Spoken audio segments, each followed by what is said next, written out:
Type 1 diabetic இருக்குல்ல, குழந்தைங்களுக்கு insulin 4 வேளை போடுறவங்களுக்கு, அவங்களுக்கு ஒரு புது பம்ப் வந்திருக்கு இப்போ. இந்த பம்ப் எப்படின்னா, அதில் ஏஐ ஆர்டிஃபிஷியல் இன்டெலிஜென்ஸ் ஆல்ரெடி அதில் பம்பில் இருக்குது.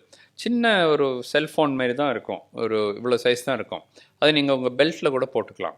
அதுலேருந்து ஒரு சின்ன ஒரு இது மாதிரி இருக்கும், ஒரு டியூப் மாதிரி இருக்கும். அது உங்கள் ஸ்கின்னுக்கு அடியில் வச்சிடலாம். ஓகே, அதுலேயே நீங்கள் ப்ரோக்ராம் பண்ணலாம் எவ்வளோ சுகர் உங்களுக்கு இருக்கணும்.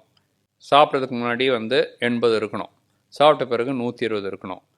அதை அந்த சுகரை விட்டு போகிறதுக்கு அலோவே பண்ணாது.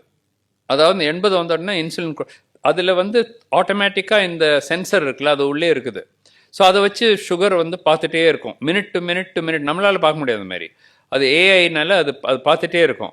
சுகர் பார்த்துட்டு ஏறுதுன்னு வச்சுக்கலாம், கொஞ்சம் இன்சுலின் கொடுத்துரும். அதுவே தானா ஆட்டோ பைலட் இன்ஜெக்ஷன் மாதிரி இன்சுலின் தான். அது இன்சுலின் தான், பட் அதில் அது வழியாக போயிடும்.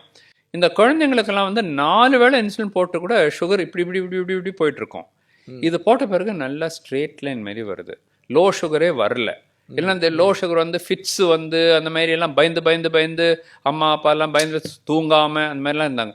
இந்த ஆர்டிஃபிஷியல் பேங்க்ரியஸ் போட்ட பிறகு அது கம்ப்ளீட்டாக கண்ட்ரோல், அது பெரிய ஒரு அட்வான்டேஜ் வந்துடுச்சு.